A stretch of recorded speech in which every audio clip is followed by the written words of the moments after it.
A very special good evening to all of you. स्वागत है आपका हमारे चैनल स्टडी विद अभिमान में। तो आज मैं आप लोगों के लिए पॉलिटेक्निक एंट्रेंस एग्जाम 2020 के लिए केमिस्ट्री से रिलेटेड एक मोस्ट इम्पॉर्टेंट टॉपिक लेकर आया हूँ। तो आज की इस वीडियो में मैं आप लोगों को यहाँ पे औषधियों से संबंधित महत्वपूर्ण तथ्य एवं इनसे संबंधित कुछ इंपॉर्टेंट क्वेश्चंस के बारे में बताने वाला हूँ।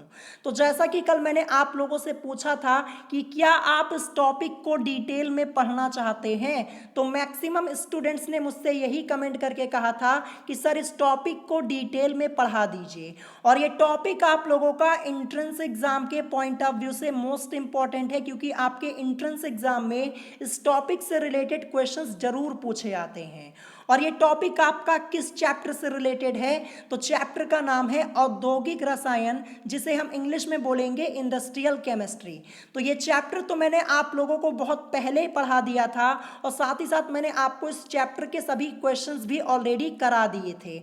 लेकिन ये टॉपिक आप लोगों को मैंने नहीं पढ़ाया था, जो कि आज की इस वीडियो में मैं आपको यहाँ पे डिटेल में पढ़ाने वाला हूँ।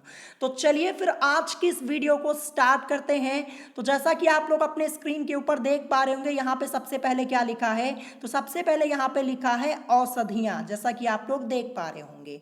अब चलिए देखते हैं आखिर यहाँ पे लिखा क्या है। तो यहाँ पे लिखा है कि मनुष्य को पीड़ा से आराम पहुंचाने हेतु तथा विभिन्न रोगों के उपचार हेतु जिन रसायनों को प्रयोग में लाया जाता है वे औषधियाँ कहलाती हैं। तो ये तो आप सब लोग जानते होंगे। फिर इसके बाद यहाँ पे लिखा है कि कुछ रसायन केवल अल्प मात्रा में औषधियों का कार्य करते हैं, जबकि उच्च मात्रा में ये शरीर पर प्रतिकूल प्रभाव डालते हैं।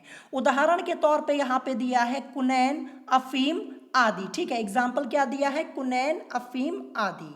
अब इसके बाद जो आप लोगों का नेक्स्ट टॉपिक दिया है, ये टॉपिक आप लोगों का मोस्ट इंपॉर्टेंट है, और यहीं से आप लोगों के एंट्रेंस एग्जाम में क्वेश्चंस पूछे आते हैं। तो यहाँ पे लिखा हुआ है कि औषधियों का वर्गीकरण, और यहीं से आपके एंट्रेंस एग्जाम में क्वेश्चंस पूछे आते हैं। तो चलिए देखते हैं यहाँ पे लिखा क्या है। तो यहाँ पे लिखा है कि उपयोग के आधार पर औषधियों को निम्नलिखित वर्गों में विभाजित किया गया है। क्या लिखा है, उपयोग के आधार पर औषधियों को निम्नलिखित वर्गों में विभाजित किया गया है। तो सबसे पहले यहाँ पे लिखा है ज्वरनाशक, जिसे हम इंग्लिश में बोलेंगे एंटीपायरेटिक्स। तो मैं आप लोगों को बता दूं, आपको इंग्लिश में भी याद होना बहुत जरूरी है। जैसे यहाँ पे ज्वरनाशक लिखा है, इसको हम इंग्लिश में क्या बोलते हैं, एंटीपायरेटिक्स बोलते हैं। तो आपको हिंदी में भी पता होना चाहिए और इंग्लिश में भी पता होना चाहिए। ऐसा क्यों कह रहा हूं, अभी आगे मैं आपको डिटेल में समझाऊंगा। तो चलिए देखते हैं यहाँ पे लिखा क्या है। तो यहाँ पे लिखा है कि ये शरीर के ताप को कम करने हेतु प्रयोग में लाई जाती हैं, अर्थात ज्वर या बुखार को उतारने हेतु प्रयुक्त की जाती हैं। यानी जो ज्वरनाशक है ये शरीर के ताप को कम करने हेतु प्रयोग में लाई जाती हैं, अर्थात ज्वर या बुखार को उतारने हेतु प्रयुक्त की जाती हैं। अब आप लोग ये सोच रहे होंगे कि यहाँ से क्वेश्चंस कैसे पूछे जाएंगे। तो चलिए मैं आपको ये बता देता हूँ कि क्वेश्चंस आप लोगों से कैसे पूछे जाते हैं। तो मैं आप लोगों को बता दूं, यूपी पॉलिटेक्निक एंट्रेंस एग्जाम 2019 में यहाँ से एक क्वेश्चन पूछा गया था। क्वेश्चन में आप लोगों को बता दूं कि कौन सी दवाइयाँ बुखार कम करने के काम आती हैं। क्वेश्चन क्या था कि कौन सी दवाइयाँ बुखार कम करने के काम आती हैं, और चार ऑप्शंस आप लोगों को दिए गए थे। ऑप्शन ए था एंटीपायरेटिक, ऑप्शन बी था एनाल्जेसिक, ऑप्शन सी था एंटीबायोटिक, और ऑप्शन डी था ट्रैंक्यूलाइजर्स। ठीक है, ये चार ऑप्शंस आप लोगों को दिए गए थे, और करेक्ट आंसर क्या था, एंटीपायरेटिक था। तो देखिए यहाँ पे ज्वरनाशक लिखा है और इंग्लिश में क्या लिखा है, एंटीपायरेटिक्स लिखा गया है। यानी ये आपको ऑप्शन में दे दिया गया था, जो एंटीपायरेटिक्स लिखा है ये आपको ऑप्शन में दे दिया गया था। कैसे लिखा हुआ था मैं आपको बता देता हूं। ऑप्शन में लिखा था एंटी पायरेटिक, क्या लिखा था, एंटी पायरेटिक, यानी जो इंग्लिश थी उसको हिंदी में लिख के आपको ऑप्शन में दे दिया गया था। तो इसीलिए मैंने आप लोगों से क्या कहा कि आपको हिंदी और इंग्लिश दोनों में याद होना जरूरी है। जो क्वेश्चन अभी मैंने बोला ना, ये क्वेश्चन 2019 के एंट्रेंस एग्जाम में पूछा गया था, आप पेपर उठा के चेक कर सकते हैं, ठीक है। तो ऐसे आप लोगों से क्वेश्चंस पूछे जाते हैं इस टॉपिक से रिलेटेड, इसीलिए ये टॉपिक मैं आपको यहाँ पे आज एकदम डिटेल में बता दूंगा, ताकि कोई क्वेश्चन आए तो आपका क्वेश्चन गलत बिल्कुल ना हो, ठीक है। अब यहाँ पे जैसा कि आप लोग देख पा रहे होंगे, उदाहरण दिया गया है ज्वरनाशक का। तो उदाहरण के तौर पे यहाँ पे एस्प्रिन, क्रोसिन, फिनेसिटिन और एंटीपायरिन आदि, ये उदाहरण आपको याद होने बहुत ही जरूरी है। उदाहरण जरूर याद कर लीजिएगा, क्योंकि कहीं से भी क्वेश्चन आप लोगों का बन सकता है। जैसे यहाँ पे लिखा हुआ है फिनेसिटिन, तो आप लोगों से पूछ लिया जाए कि इस औषधि का प्रयोग किस लिए किया जाता है, तो आपको पता होना चाहिए कि ये ज्वरनाशक है, ठीक है, आपको पता होना जरूरी है। तो ये एग्जाम्पल्स आपको याद करने हैं, क्वेश्चन आपका यहीं से बनेगा। तो उदाहरण क्या है, एस्प्रिन, क्रोसिन, फिनेसिटिन और एंटीपायरिन आदि, ये सब किसके एग्जाम्पल्स हैं, ज्वरनाशक के हैं। तो मैंने आपको यहाँ पे जो ज्वरनाशक था, ये पूरा टॉपिक, ये इससे रिलेटेड क्वेश्चंस भी मैंने आपको बता दिए कि कैसे क्वेश्चंस पूछे जाएंगे, और उदाहरण आपको याद कर लेना है, एक भी एग्जाम्पल को छोड़िएगा नहीं, नहीं तो फिर क्वेश्चन पूछ लिया जाएगा तो फिर आपको कंफ्यूजन हो जाएगी, ठीक है। तो जितना मैंने आप लोगों से कहा है आपको याद कर लेना है। अब इसके बाद यहाँ पे देखिए एक इंपॉर्टेंट फैक्ट लिखा है, इसे भी जाने। तो यहाँ पे लिखा है कि ज्वरनाशक औषधियों को दीर्घ समय तक यानी लंबे समय तक प्रयोग में नहीं लाना चाहिए, क्योंकि ये शरीर को दुर्बल बनाती हैं। तो ध्यान रखिएगा, ये भी आपको ध्यान रखना है कि जो ज्वरनाशक औषधियाँ होती हैं, इनका प्रयोग लंबे समय तक नहीं करना चाहिए, इनको दीर्घ समय तक प्रयोग में नहीं लाना चाहिए, क्योंकि ये शरीर को दुर्बल बनाती हैं, ठीक है। तो जितनी बातें मैंने आपको यहाँ पे ज्वरनाशक से रिलेटेड यानी एंटीपायरेटिक से रिलेटेड बताई है, इसको अच्छे से याद कर लीजिएगा, खासकर उदाहरण याद कर लीजिएगा। आपको जैसे नाम आप लोगों से पूछा जाए, जैसे यहाँ पे फिनेसिटिन लिखा हुआ है, तो आपको पता होना चाहिए कि ये क्या है, ज्वरनाशक है। सभी एग्जाम्पल्स याद कर लीजिएगा। अब चलिए देखते हैं सेकेंड यहाँ पे क्या दिया है। तो दूसरा आपका यहाँ पे दिया है दर्द निवारक। क्या दिया है, दर्द निवारक, जिसे हम दर्दनाशक के नाम से भी जानते हैं, ध्यान रखिएगा, ठीक है। जिसे हम इंग्लिश में क्या बोलेंगे, एनाल्जेसिक्स बोलेंगे। क्या बोलेंगे, जैसा कि आप लोग देख पा रहे होंगे इंग्लिश में क्या लिखा है, एनाल्जेसिक्स लिखा हुआ है। तो हिंदी में और प्लस इंग्लिश में, दोनों में आपको ये याद होना जरूरी है। अगर आप हिंदी में याद कर लेते हैं दर्द निवारक और इंग्लिश में नहीं याद करते, तब आपको दिक्कत हो सकती है, मैंने आपको पहले ही अभी बताया। अब देखते हैं यहाँ पे लिखा क्या है। यहाँ पे लिखा है कि ये दर्द की रोकथाम हेतु प्रयोग में लाई जाती है, ठीक है। जो दर्द निवारक है, ये दर्द की रोकथाम हेतु प्रयोग में लाई जाती है। अब देखिए यहाँ से क्वेश्चन क्या पूछा जाएगा, ठीक है। ये हिंदी में नहीं पूछा जाएगा कि दर्द निवारक का प्रयोग किस लिए किया जाता है। अगर हिंदी में पूछ लिया जाएगा कि दर्द निवारक का प्रयोग किस लिए किया जाता है, तो आप तुरंत आंसर दे देंगे कि हाँ, ये दर्द की रोकथाम के लिए प्रयोग में लाया जाता है। पूछा कैसे जाएगा ये मैं आपको बता दूं। आपसे पूछा जाएगा कि एनाल्जेसिक्स का प्रयोग किया जाता है, ऐसे पूछा जाएगा। ये जो आपका इंग्लिश है ना, यही आपसे पूछा जाएगा। आपसे क्या पूछ लिया जाएगा कि एनाल्जेसिक्स का प्रयोग किया जाता है, और 4 ऑप्शंस आप लोगों को दे दिए जाएंगे, दर्द निवारक के रूप में, निश्चेतक के रूप में, मतलब 4 ऑप्शंस आपको दिए रहेंगे। तो आपको ये इंग्लिश याद होनी बहुत जरूरी है, ध्यान रखिएगा, ठीक है। इसीलिए मैंने आपको स्टार्टिंग में ही बता दिया। अब इसका उदाहरण देखते हैं। उदाहरण क्या है, एस्प्रिन है, मॉर्फिन है, हीरोइन है, कोडीन है आदि हैं। ये सब क्या है, ये सब दर्द निवारक के एग्जाम्पल्स हैं, उदाहरण है, दर्द निवारक औषधियों के उदाहरण है, एनाल्जेसिक्स के उदाहरण हैं। तो उदाहरण आपको हर हालत में याद कर लेना है, इसीलिए ये टॉपिक मैं आपको डिटेल में पढ़ा दे रहा हूं। अगर क्वेश्चन आए तो आपका क्वेश्चन बिल्कुल गलत ना हो।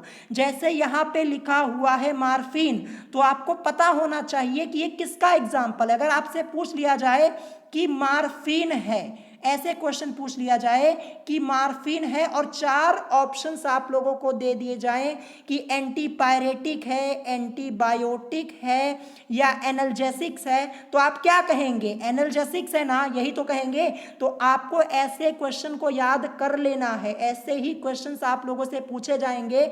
ये क्वेश्चन आप लोगों को अपनी बुक की एक्सरसाइज में देखने को नहीं मिलेंगे, लेकिन क्वेश्चंस तो पूछे जाएंगे। ध्यान रखिएगा, 2019 वाला पेपर चेक कर लीजिएगा। जो ग्रुप ए के स्टूडेंट्स हैं वो 2019 का पेपर चेक कर लेंगे। जो अभी ऊपर मैंने आपको क्वेश्चन बताया था कि कौन सी दवाइयां बुखार कम करने के काम आती हैं, वो क्वेश्चन आप लोगों को मिल जाएगा। और जाके ऑप्शन भी चेक कर लीजिएगा। ऑप्शंस जो आपके हैं वो इंग्लिश वाले दिए गए हैं, चेक कर सकते हैं, पेपर में चेक कर लीजिएगा आप लोग, ठीक है। तो यहाँ पे आपको ये उदाहरण याद होना जरूरी है। एस्प्रिन, मार्फिन, हेरोइन, कोडीन आदि ये सब दर्द निवारक औषधियों के उदाहरण हैं, ठीक है। अब इसके बाद देखते हैं, यहाँ पे कुछ इंपॉर्टेंट फैक्ट आपका लिखा है, इसे भी जाने। तो यहाँ पे लिखा है कि मार्फिन, हेरोइन आदि को लंबे समय तक प्रयोग में लाने पर इनकी आदत पड़ जाती है। ये तो आप सब लोग जानते होंगे, तो यही यहाँ पे लिखा हुआ है, ठीक है। अब चलिए इसके बाद देखते हैं तीसरा, थर्ड टाइप आपका यहाँ पे दिया है निश्चेतक या शामक। देखिए निश्चेतक या फिर इसे हम शामक के नाम से भी जानते हैं, ठीक है। शामक भी आपको पता होना चाहिए, निश्चेतक और शामक एक ही है, ये ध्यान रखिएगा, ठीक है। अब इसे इंग्लिश में क्या बोलेंगे? इंग्लिश में हम बोलेंगे एनेस्थेटिक। तो ये भी आपको इंग्लिश याद होनी जरूरी है, इंग्लिश आपको पता होना बहुत ही जरूरी है, मैंने आपको स्टार्टिंग में ही बता दिया। अब चलिए देखते हैं यहाँ पे लिखा क्या है। यहाँ पे लिखा है कि ये औषधियां शरीर के किसी भाग में संवेदना को कम करने हेतु, या फिर यहाँ पे ब्रैकेट में लिखा है या सरल शब्दों में बेहोशी उत्पन्न करने हेतु प्रयोग में लाई जाती हैं। अब यहाँ पे उदाहरण क्या दिया है? क्लोरोफॉर्म। तो ये तो क्वेश्चन मैंने आपको कई बार कराया है कि क्लोरोफॉर्म क्या है। ये एक निश्चेतक होती है, निश्चेतक के रूप में इसका प्रयोग किया जाता है। ये क्वेश्चन आप लोगों से पूछा भी जा चुका है, यूपी पॉलिटेक्निक एंट्रेंस एग्जाम 2008 में पूछा गया था कि क्लोरोफॉर्म है, और 4 ऑप्शंस आपको दिए गए थे जहां पे निश्चेतक भी आपका दिया हुआ था। तो ऐसे क्वेश्चंस आप लोगों से पूछे जाते हैं। और इसके अलावा यहाँ पे कोकेन लिखा हुआ है, तो ये भी आपको पता होना जरूरी है। अगर अभी आप लोगों से पूछ लिया जाए कि कोकेन है, तो आप आंसर क्या करेंगे? ये निश्चेतक है या शामक है, ठीक है। ध्यान रखिएगा, आपको याद होना बहुत ही जरूरी है और इंग्लिश भी आपको पता होनी जरूरी है। वैसे भी आप लोगों से क्वेश्चन पूछा जा सकता है, तो जैसे मैं आप लोगों को बता रहा हूं वैसे ही आपको यहाँ पे क्वेश्चन को अच्छे से प्रिपेयर कर लेना है। मैं आपको यहाँ पे डिटेल में पढ़ा भी दे रहा हूं और ये भी बता दे रहा हूं कि क्वेश्चंस आप लोगों से कैसे पूछे जाएंगे।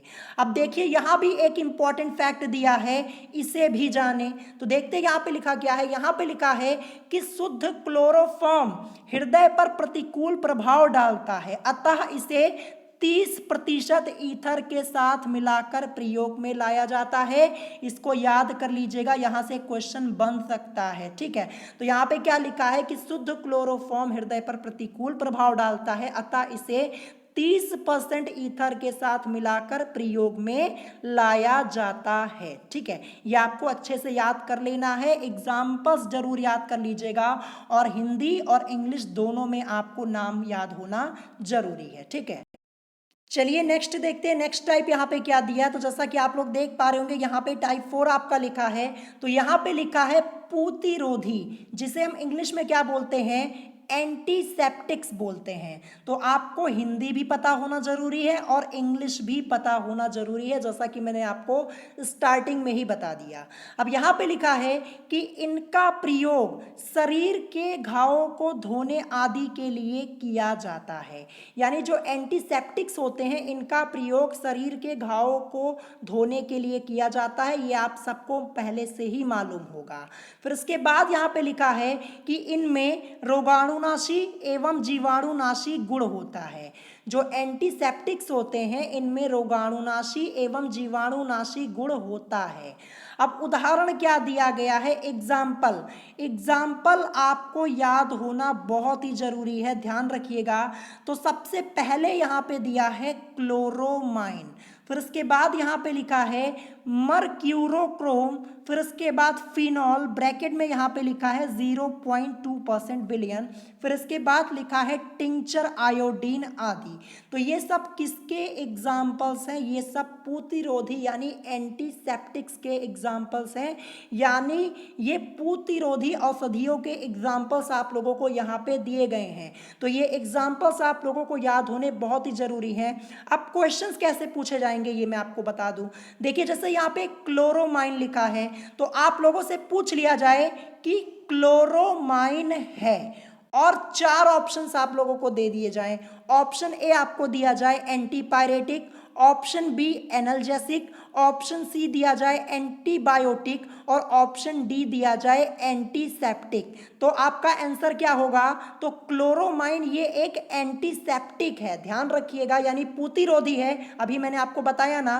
तो ऐसे आप लोगों से क्वेश्चंस पूछे जाएंगे।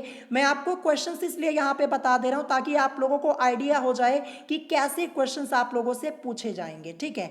अब जैसे यहाँ पे लिखा है टिंचर आयोडीन, आप लोगों से पूछ लिया जाए कि टिंचर आयोडीन है, तो आपको पता है ना टिंचर आयोडीन क्या है? ये एक प्रतिरोधी औषधि है यानी एंटीसेप्टिक है ना, ये आपको ध्यान रखना है, ठीक है। तो ऐसे ही आप लोगों से क्वेश्चंस पूछे जाएंगे। अब इसके बाद आप लोग यहाँ पे देख पा रहे होंगे इंपॉर्टेंट पॉइंट यहाँ पे लिखा है, इसे भी जाने। तो यहाँ पे लिखा है कि टिंचर आयोडीन आयोडीन का एल्कोहल में बना विलयन होता है। तो ये भी आपको ध्यान रखना है कि टिंचर आयोडीन आयोडीन का एल्कोहल में बना विलयन होता है। अब चलिए देखते हैं नेक्स्ट टाइप यहाँ पे क्या दिया है। तो नेक्स्ट टाइप जैसा कि आप लोग देख पा रहे होंगे 5 में यहाँ पे क्या लिखा है? जर्मनाशी, जिसे हम इंग्लिश में क्या बोलेंगे? जर्मिसाइड। तो हिंदी में भी आपको पता होना जरूरी है और इंग्लिश में भी आपको पता होना जरूरी है, मैंने आपको पहले ही बता दिया। तो यहाँ पे जर्मनाशी, जिसे हम इंग्लिश में क्या बोलेंगे? जर्मिसाइड। तो चलिए देखते हैं यहाँ पे लिखा क्या है। यहाँ पे लिखा है कि इनका प्रयोग मनुष्यों पर सामान्यतया नहीं किया जा सकता। ये ध्यान रखिएगा, जो जर्मनाशी है इनका प्रयोग मनुष्यों पर सामान्यतया नहीं किया जा सकता। ये भी रोगाणुओं, कवक, वायरस यानी विषाणु आदि को नष्ट करती हैं। अब उदाहरण के तौर पे जैसे डीडीटी आपका दिया है, ये डीडीटी जो है ये पौधों को कीटाणुओं व रोगों से बचाता है, मैंने आपको ये क्वेश्चन भी कराया है। और डीडीटी का पूरा नाम क्या होता है? डाइक्लोरोडाइफेनिल ट्राइक्लोरोइथेन। फिर से एक बार रिपीट करके बता दे रहा हूं, डाइक्लोरोडाइफेनिल ट्राइक्लोरोइथेन, ये इसका नाम होता है, डीडीटी का पूरा नाम। फिर इसके बाद यहाँ पे लिखा है पैराथियन आदि। तो ये नाम आपको याद रखना जरूरी है। डीडीटी तो सबको पता होगा कि हाँ डीडीटी क्या है? जर्मनाशी है, लेकिन ये नहीं पता होगा कि पैराथियन भी एक जर्मनाशी होता है। तो ये जरूर याद कर लीजिएगा। मात्र 2 उदाहरण दिए गए हैं जर्मनाशी के, एक तो डीडीटी दिया है और एक पैराथियन दिया है। अगर आप लोगों से पूछ लिया जाए कि पैराथियन है और 4 ऑप्शंस आप लोगों को, जाहिर सी बात है 4 ऑप्शंस दिए जाएंगे, तो आपका ऑप्शन में ये भी रहेगा जर्मनाशी, जिसे हम इंग्लिश में क्या बोलते हैं? जर्मिसाइड। तो जर्मिसाइड भी आपको ऑप्शन में लिखा हुआ मिल सकता है। तो आपको पता होना जरूरी है कि पैराथियन क्या है? जर्मनाशी है यानी जर्मिसाइड है। तो ऐसे क्वेश्चन आप लोगों से पूछा जाएगा। मात्र 2 उदाहरण दिया गया है, बड़े आसानी से आप लोग इसको याद कर पाएंगे और याद जरूर कर लीजिएगा। अब देखते हैं नेक्स्ट टाइप। यहाँ पे टाइप 6 लिखा है एंटीबायोटिक, जिसको हम इंग्लिश में एंटीबायोटिक्स ही बोलते हैं, ठीक है। जैसा कि आप लोग देख पा रहे होंगे हिंदी में भी वही नाम है, इंग्लिश में भी वही नाम है, बड़े आसानी से आपको याद हो जाएगा। अब देखते हैं यहाँ पे लिखा क्या है। यहाँ पे लिखा है कि इन्हें कुछ जीवाणुओं यानी बैक्टीरिया, फिर इसके बाद लिखा है मोल्ड या कवक, जिसे हम इंग्लिश में क्या बोलते हैं? फंगी आदि से प्राप्त करके अन्य जीवाणुओं को नष्ट करने हेतु प्रयोग में लाया जाता है। तो ये भी लाइन आपको याद होनी जरूरी है। क्या लिखा है कि इन्हें कुछ जीवाणुओं यानी बैक्टीरिया, मोल्ड या कवक आदि से प्राप्त करके अन्य जीवाणुओं को नष्ट करने हेतु प्रयोग में लाया जाता है। अब उदाहरण क्या है इसका? उदाहरण है पेनिसिलिन, स्ट्रेप्टोमाइसिन, क्लोरोमाइसिटिन और टेट्रासाइक्लिन आदि, जैसा कि आप लोग देख पा रहे होंगे। तो ये एग्जाम्पल्स हैं। अब आपसे पूछ लिया जाए, जैसे यहाँ पे क्या लिखा है, स्टेप्ट्रोमाइसिन लिखा है, आपसे पूछ लिया जाए कि स्टेप्ट्रोमाइसिन है और 4 ऑप्शंस आप लोगों को दे दिए जाएंगे, जिसमें आपका एंटीबायोटिक भी रहेगा। अगर आपको याद रहेगा कि हाँ स्टेप्ट्रोमाइसिन क्या है, ये एक एंटीबायोटिक होती है, एंटीबायोटिक औषधि होती है, तो आप तुरंत अपना आंसर कर पाएंगे। और इससे रिलेटेड क्वेश्चन भी मैंने आप लोगों को कराया हुआ है। तो मैं आपको फिर से बता रहा हूं, अगर आप उदाहरण याद कर लेंगे, जैसे आपको पता है कि पेनिसिलिन क्या है, ये एक एंटीबायोटिक है, तो क्वेश्चन आपसे पूछा जाएगा तो तुरंत आप बता देंगे कि हाँ ये एक एंटीबायोटिक है, एंटीबायोटिक मेडिसिन है, औषधि है, बड़े आसानी से आप लोग बता पाएंगे। तो ऐसे ही क्वेश्चन आप लोगों से पूछे जाएंगे, तो एग्जाम्पल्स आपको जरूर याद कर लेना है, ध्यान रखिएगा। तो यहाँ पे उदाहरण आप लोगों के दिए गए हैं, जैसा कि आप लोग यहाँ पे देख पा रहे होंगे। फिर इसके बाद यहाँ पे एक महत्वपूर्ण तथ्य दिया गया है, इसे भी जाने में, जैसा कि आप लोग देख पा रहे होंगे। तो यहाँ पे क्वेश्चन है, जैसा कि आप लोग देख पा रहे हैं कि मलेरिया के उपचार हेतु क्लोरोक्विन को प्रयोग में लाया जाता है। तो यहाँ से क्वेश्चन क्या पूछा जाएगा, आपसे पूछ लिया जाएगा कि मलेरिया के उपचार हेतु किस औषधि का प्रयोग किया जाता है। तब आपका आंसर क्या होगा, आपका आंसर होगा क्लोरोक्विन। और मैं आपको बता दूं, ये क्वेश्चन आप लोगों का 2007 के एंट्रेंस एग्जाम में पूछा जा चुका है। क्वेश्चन मैंने आप लोगों को ऑलरेडी कराया है। कैसे पूछा गया था कि मलेरिया में प्रयोग की जाने वाली औषधि है, और 4 ऑप्शंस आप लोगों को दिए गए थे, जिसमें क्लोरोक्विन भी आपका था। तो ये याद जरूर कर लीजिएगा। मैंने आपको बताया ना कि औषधियों से रिलेटेड कई क्वेश्चंस आप लोगों के बन जाते हैं। आप औद्योगिक रसायन वाले चैप्टर में जाके चेक कर लीजिएगा, वहां पे आपको कई क्वेश्चंस मिल जाएंगे। एक्सरसाइज में ही अरिहंत की बुक में कई क्वेश्चन दिए गए हैं, मैंने आपको सॉल्व भी करवाए हैं। लेकिन जो थ्योरी पार्ट के बीच में से बनेंगे वो मैं आज यहाँ पे आपको करवा दे रहा हूँ, ताकि बीच में से आपसे क्वेश्चन पूछा जाए तो आपको कोई कंफ्यूजन ना हो। जैसे 2019 में थ्योरी पार्ट के बीच में से क्वेश्चन आप लोगों से पूछा गया था। अब चलिए देखते हैं, इसके बाद यहाँ पे नेक्स्ट टाइप आपका दिया है, जैसा कि आप लोग देख पा रहे होंगे, सल्फा ड्रग्स, जिसे हम इंग्लिश में सल्फा ड्रग्स ही बोलते हैं। ठीक है, अब इसके बाद यहां पे लिखा है कि इनका प्रयोग स्टेप्ट्रोकोकस बैक्टीरिया के द्वारा उत्पन्न होने वाले संक्रामक रोगों के उपचार हेतु किया जाता है।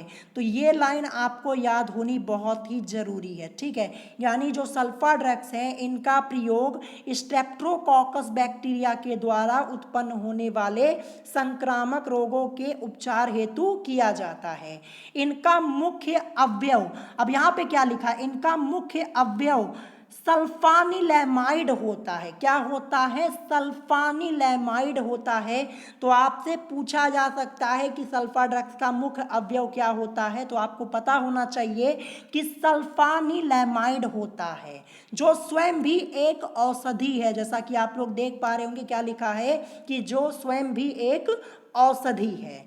अब यहाँ पे उदाहरण क्या दिया है, उदाहरण सबसे पहले दिया है सल्फापिरिडीन, जैसा कि आप लोग देख पा रहे होंगे, जो कि निमोनिया रोग के उपचार हेतु इस औषधि का प्रयोग किया जाता है। ये क्वेश्चन मैंने आप लोगों को पहले ही कराया है, ध्यान रखिएगा। और आप लोगों के एंट्रेंस एग्जाम में पूछा जा सकता है, मोस्ट इंपॉर्टेंट है। सल्फापिरिडीन निमोनिया रोग के उपचार हेतु इस औषधि का प्रयोग किया जाता है। फिर इसके बाद यहाँ पे लिखा है सल्फाडाइजीन, ये किसका एग्जाम्पल है, ये सल्फा ड्रग्स का एग्जाम्पल है, ध्यान रखिएगा। ठीक है, इसी के एग्जाम्पल्स यहाँ पे दिए गए हैं। फिर इसके बाद क्या लिखा है, सल्फाग्वानिडीन, क्या लिखा है, ध्यान से पढ़िए इसको, सल्फाग्वानिडीन लिखा हुआ है। ये दमे के उपचार हेतु प्रयोग की जाती है, और ये आप लोगों का मोस्ट इंपॉर्टेंट पॉइंट है। और यहां से क्वेश्चन क्या बनेगा, आपसे पूछा जाएगा कि दमे के उपचार हेतु कौन सी औषधि प्रयोग की जाती है। ये आप लोगों का मोस्ट इंपॉर्टेंट क्वेश्चन है, कहीं आपको देखने को नहीं मिलेगा एक्सरसाइज में, ध्यान रखिएगा। थ्योरी पार्ट के बीच में से बनेगा क्वेश्चन, क्या है कि दमे के उपचार हेतु कौन सी औषधि प्रयोग में लाई जाती है। तो आंसर क्या होगा, सल्फाग्वानिडीन। जैसा कि आप लोग देख पा रहे होंगे, नाम थोड़ा अजीब है लेकिन 3 से 4 बार पढ़ेंगे ना तो आपको याद हो जाएगा। तो ध्यान रखिएगा, यहाँ पे लिखा है सल्फाग्वानिडीन। किसके उपचार हेतु यह औषधि प्रयोग में लाई जाती है? दमे के उपचार हेतु प्रयोग में लाई जाती है। फिर इसके बाद लास्ट में यहाँ पे लिखा है सल्फाथाइजोल आदि। तो देखिए सल्फाथाइजोल लिखा है, किसका उदाहरण? सल्फा ड्रग्स का है। तो वैसे ही आप लोग बता देंगे, क्योंकि देखिए यहाँ पे सल्फा आ रहा है ना, सल्फा आ रहा है, तो वैसे ही आप समझ जाएंगे कि हाँ ये किसका उदाहरण है? सल्फा ड्रग्स का उदाहरण है। बड़े आसानी से आप लोग बता पाएंगे। लेकिन आपको यहाँ पे ये याद रखना है, जो ये वाला मैंने आपको बताया कि दमे के उपचार हेतु किस औषधि का प्रयोग होता है, तो देखिए सल्फाग्वानिडीन। हर हालत में इसको याद कर लीजिएगा, ये आपका क्वेश्चन पूछा जा सकता है इस बार के एंट्रेंस एग्जाम में। तो यहाँ पे मैंने आपको एग्जाम्पल्स भी बता दिए और अच्छे से प्रिपेयर कर लीजिएगा इसको भी। अब इसके बाद नेक्स्ट यहाँ पे दिया है टाइप 8, आपका यहाँ पे दिख रहा है प्रशांतक, जिसे हम इंग्लिश में क्या बोलते हैं? ट्रैंकुलाइजर्स बोलते हैं। क्या बोलते हैं? ट्रैंकुलाइजर्स बोलते हैं। ये ध्यान रखिएगा, ठीक है। इंग्लिश में यहाँ पे आपका लिखा हुआ है, तो हिंदी और इंग्लिश दोनों में आपको पता होना जरूरी है। तो यहाँ पे लिखा है कि ये दिमाग को शांत करके चिंताओं को कम करने हेतु अर्थात मानसिक रोगों के उपचार हेतु प्रयोग में लाई जाती है। अब आपसे क्वेश्चन कैसे पूछा जाएगा कि प्रशांतक का प्रयोग किया जाता है, ठीक है, यानी किस रोग में इसका प्रयोग किया जाता है। तो देखिए ये लिखा है ना यहाँ पे कि ये दिमाग को शांत करके चिंताओं को कम करने हेतु अर्थात मानसिक रोगों के उपचार हेतु प्रयोग में लाई जाती है प्रशांतक, जिसे हम इंग्लिश में क्या बोलते हैं? ट्रैंकुलाइजर्स। ये भी ध्यान रखिएगा। फिर इसके बाद यहाँ पे लिखा है कि ये मुख्यतः केंद्रीय तंत्रिका तंत्र को प्रभावित करती हैं, ठीक है। ये जो दवाइयाँ होती है ये मुख्यतः केंद्रीय तंत्रिका तंत्र को प्रभावित करती हैं। उदाहरण क्या है? इकुआलिन है, एक ही एग्जाम्पल है, बड़े आसानी से आपको यहाँ पे ये याद हो जाएगा। क्या लिखा हुआ है? इकुआलिन। थोड़ा नाम अजीब आपको यहाँ पे लग रहा होगा, लेकिन आपको याद करना होगा, ध्यान रखिएगा, क्योंकि एक ही एग्जाम्पल है तो क्वेश्चन पूछा जा सकता है आपसे, ठीक है। आपसे पूछ लिया जाएगा कि इकुआलिन है तो आप क्या कहेंगे? प्रशांतक है, जिसे हम इंग्लिश में क्या बोलेंगे?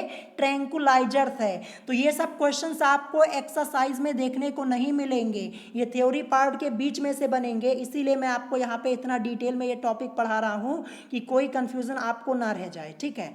अब इसके बाद देखते हैं नेक्स्ट क्या दिया है। नेक्स्ट आप लोग देख पा रहे होंगे, ये आपका 9th टाइप यहाँ पे दिया है निद्राकारी, ठीक है। क्या दिया है? निद्राकारी, जिसे हम इंग्लिश में क्या बोलेंगे? सेडेटिव बोलेंगे। क्या बोलेंगे? सेडेटिव्स लिखा हुआ है यहाँ पे। क्या लिखा है? सेडेटिव्स लिखा हुआ है, इंग्लिश में हम बोलेंगे सेडेटिव्स, ये भी ध्यान रखिएगा।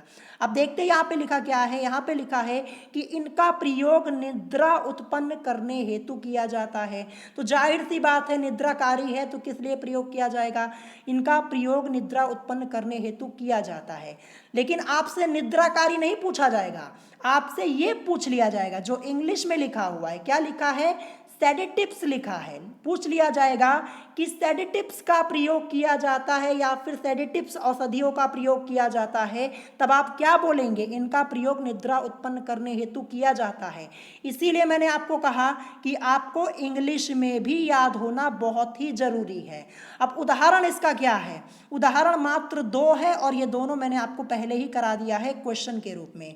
एक तो सल्फोनल है, एक वेरोनल है। अभी सल्फोनल वाला मैंने आपको कल ही कराया था, कल ही मैंने आप लोगों को कराया था। सल्फोनल और वेरोनल वाला ये तो आपकी बुक में ही दिया गया है, एक्सरसाइज में ही क्वेश्चन आप लोगों का दिया गया है, ठीक है। तो ये दोनों उदाहरण अच्छे से याद कर लीजिएगा। अब देखते हैं यहाँ पे लास्ट टाइप यहाँ पे जो 10th टाइप यहाँ पे क्या दिया है? Anti depressant. क्या दिया है? एंटी डिप्रेसेंट, जिसे इंग्लिश में भी एंटी डिप्रेसेंट ही बोलते हैं। तो यहाँ पे लिखा है कि ये नाड़ी तंत्र पर प्रभाव डालने वाली औषधियाँ हैं। कहाँ पर? ये नाड़ी तंत्र पर प्रभाव डालने वाली औषधियाँ हैं। और उदाहरण क्या है? उदाहरण आपका एक ही दिया है, डायोरेनिल। मैं यहाँ पे लिख देता हूँ डायोरेनिल। क्या दिया है, डायोरेनिल। तो ये तो आपको हर हालत में याद कर लेना है, ठीक है। एंटी डिप्रेसेंट, एक ही उदाहरण इसका है डायोरेनिल, इसको याद कर लीजिएगा, आप लोगों को नीचे उदाहरण दिख रहा होगा, ठीक है। तो यही आपका टॉपिक था औषधि से रिलेटेड। मैंने आपको यहाँ पे सभी चीजें डिटेल में बता दी हैं और क्वेश्चन भी बता दिया कि क्वेश्चन आप लोगों से कैसे पूछा जाएगा। तो आई होप आप लोगों का यहाँ पे पूरा डाउट क्लियर हो गया होगा। कल ही मैंने आप लोगों से पूछा था कि ये टॉपिक आप डिटेल में पढ़ना चाहते हैं, तो मैक्सिमम स्टूडेंट्स ने कहा, इसीलिए आज ही मैंने ये टॉपिक आप लोगों को कंप्लीट करवा दिया ताकि आपको कोई परेशानी ना हो। अगर यहाँ से क्वेश्चन पूछा जाए तो बड़े आसानी से आप लोग क्वेश्चंस को सॉल्व कर पाए। तो जितना मैंने टाइप आपको बताया है, एक बार इसको अच्छे से पढ़ लीजिएगा और खास कर एग्जाम्पल, और जितना याद कीजिएगा ना, जैसे यहाँ पे आपका लिखा हुआ था ऊपर जर्मनासी, तो हिंदी में जर्मनासी और इंग्लिश में जर्मिसाइड, ये आपको याद होना जरूरी है, हिंदी इंग्लिश दोनों में, क्योंकि ऑप्शंस आपके किसी भी रूप में आपको मिल सकते हैं। जैसे यहाँ पे प्रशांतक लिखा है, प्रशांतक ये हिंदी में लिखा है, इंग्लिश में क्या बोलते हैं, ट्रैंकुलाइजर्स बोलते हैं, तो इंग्लिश भी आपको याद होनी जरूरी है, ठीक है। तो अगर आज की इस वीडियो में आप लोगों को कोई बात नहीं समझ में आई हो तो आप मुझसे कमेंट करके पूछ सकते हैं, और अगर आज की वीडियो आप लोगों को पसंद आई हो तो वीडियो को लाइक करना मत भूलिएगा, और साथ ही साथ हमारे चैनल स्टडी विद अभिमान को सब्सक्राइब करना मत भूलिएगा। तो आज की वीडियो में इतना ही, मिलेंगे नेक्स्ट वीडियो में। Thanks for watching.